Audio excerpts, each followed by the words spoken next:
मेरा जन्म दिल्ली में हुआ, पुरानी दिल्ली में हुआ और मेरा घर जो है चांदनी चौक में है, पराठे वाली गली में है।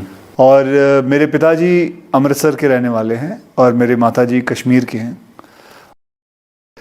मेरी एजुकेशन जो है डॉन बॉस्को करके एक स्कूल है मटुंगा में, वहाँ हुई। और पढ़ने का ज़्यादा मुझे इतना शौक़ नहीं था, खेल कूद का बहुत शौक़ था। कि एक दिन मेरे पिताजी बहुत गुस्से में आ गए कि मैं पढ़ नहीं रहा था। तो वो मतलब यहाँ तक पहुँच गए थे, मुझे थप्पड़ मारने ही वाले थे। तो थप्पड़ मारने वाले थे और मैं भी बहुत गुस्से में था क्योंकि मेरे मार्क्स बड़े कम आए हुए थे। तो मुझे पूछते हैं कि पढ़ेगा नहीं तो क्या करेगा, ज़िंदगी में क्या करेगा। सच्ची कह रहा हूँ, ऐसे ही मुंह से निकल गया, मैं हीरो बन जाऊँगा। फिर मुझे भी मतलब डैडी और मैंने बैठ के बात भी की थी इसके बारे में कि यार एक कमाल का भगवान जब बनाता है तो वो आपकी ज़िंदगी कमाल कर देता है। ये बात एक बोलने से ले गई थी बस, वरना आई नेवर मेंट इट। और पढ़ने का ज़्यादा मुझे इतना शौक़ नहीं था, खेल कूद का बहुत शौक़ था। हाँ, वॉलीबॉल खेलता था, क्रिकेट खेलता था, फुटबॉल खेलता था, हॉकी खेलता था। स्पोर्ट्स की कोई भी चीज़ आती थी तो मुझे बहुत शौक़ होता था। पिताजी कभी कभी डांट लगाते थे कि बेटा पढ़ भी लिया करो।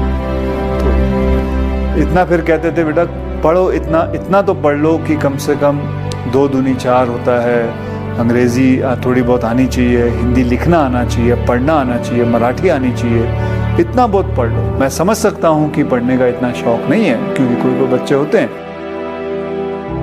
फिर मैंने भी कराटे ज्वाइन किया और कराटे में फिर मुझे इंटरेस्ट आने लग गया, मार्शल आर्ट में इंटरेस्ट आने लग गया। तो मुझे उन्होंने कैसे पैसे जोड़ जोड़ के मुझे बैंकॉक भेजा। वहाँ मैंने 5 साल कराटे सीखा। वहाँ फिर मार्शल आर्ट, थाई बॉक्सिंग सीखी, वहाँ बैठा रहा। फिर उसके बाद मैं कलकत्ता पहुँचा, वहाँ काम किया। फिर ढाका पहुँचा, वहाँ काम किया। दिल्ली में भी मैंने कुंदन की ज्वेलरी के काम करता था। फिर उसके बाद मैं बॉम्बे वापस आया। बॉम्बे में बच्चों को ट्रेन करता था, मार्शल आर्ट में सबको ट्रेन करता था, पैसे कमाता था। करीबन 5-6 हज़ार रुपये महीने के कमा लेता था। और उसी दौरान मुझे किसी ने मुझे स्टूडेंट के फादर थे, उसने कहा व्हाई डोंट यू, अच्छे खासे हट्टे कट्टे हो, लंबे चौड़े हो, शक्ल भी अच्छी है, तो आप मॉडलिंग क्यों नहीं कर लेते। तो मुझे तो पता भी नहीं था मॉडलिंग होती क्या है क्योंकि मेरा बैकग्राउंड नहीं है, मुझे मेरे माता पिता को किसी को नहीं पता था। तो कहा जी मॉडलिंग कर लो। फ़ोटो खींचते जा रहे थे और 2-2.5 घंटे काम कराया। फिर 21,000 का चेक दिया, बोले आप जाइए, ख़त्म हो गया। बोले बस। हाँ, बोले यार 5,000 काम करता हूँ, महीने का 5-6 हज़ार मिलता था महीने का, ये 2 घंटे में इन्होंने 21,000 दे दिया। फिर मैंने बोला यार मैं मॉडल बनूँगा। फिर मैंने मॉडलिंग शुरू की। फिर मैं जाता था लोगों के पास अपनी तस्वीरें ले कि जी मुझे देखो। फिर करते थोड़ी बहुत मॉडलिंग की। फिर मैंने रैंप वॉक किया। उसके बाद करते किसी ने एक फ़िल्म ऑफ़र कर दी। फिर मुझे मिस्टर प्रमोद चक्रवर्ती जी मिले। उन्होंने कहा भाई मैं आपके साथ एक फ़िल्म बनाना चाहता हूँ। और आज भी मुझे याद है शाम के 6:30 बजे हुए थे और उन्होंने मेरे हाथ में 5,001 रुपये का चेक दिया था। मैंने जब अपनी इंडस्ट्री में आने के लिए आप बनाते हैं, फ़ोटोग्राफ बनाते हैं, फ़ोटो खिंचवा के पोर्टफोलियो जिसे कहते हैं।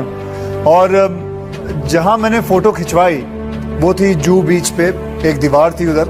और दीवार के ऊपर मैंने वैसे मैं बंगले के अंदर करना चाहता था कि मुझे अंदर बुलाया, तो उसने चौकीदार ने अलाउ नहीं किया क्योंकि वो किसी का प्राइवेट बंगला था। तो दीवार पे बैठ के मैंने सारी फ़ोटो खींची। फिर करीबन 15-20 दिन पहले मैं वो फ़ोटो सारी देख रहा था, पुरानी फ़ोटो देख रहा, तो मैं देखा ये तो वही दीवार है जो आज 24 साल बाद मैं उसी बंगले पे जहाँ मुझे अलाउ नहीं किया था शूटिंग करने के लिए, उसी बंगलों पे मैं रह रहा हूँ। ये हर एक बच्चे के, हर एक लड़के के ज़िंदगी में आता है कि अब मैं क्या करूँ। और उस वक्त वो यही करता है जो उसको नज़र में आता है, जो उसकी समझ में आता है। हमारे यंगस्टर्स के अंदर सेल्फ डिसिप्लिन एक बहुत ज़रूरी चीज़ है। ये होना चाहे लड़का हो या लड़की हो। हर बच्चा कहीं ना कहीं दिमाग से आता है। कोई बच्चा कंप्यूटर पे बहुत अच्छा काम करता है, कोई बच्चा पढ़ाई में बहुत अच्छा होता है, कोई बच्चा साइंस में अच्छा होता है, तो कोई बच्चा मैथमेटिक्स में अच्छा होता है। हर बच्चे की एक गुण होता है। ये माँ बाप का काम है कि उस गुण को पता करें और उसको निकाले और उस लड़के को, अपने बच्चे को उस तरफ फोर्स करे। तो मैं समझता हूँ कि हर माँ बाप को ये बात समझनी ज़रूरी है कि आपका बच्चा बनना क्या चाहता है, करना क्या चाहता है।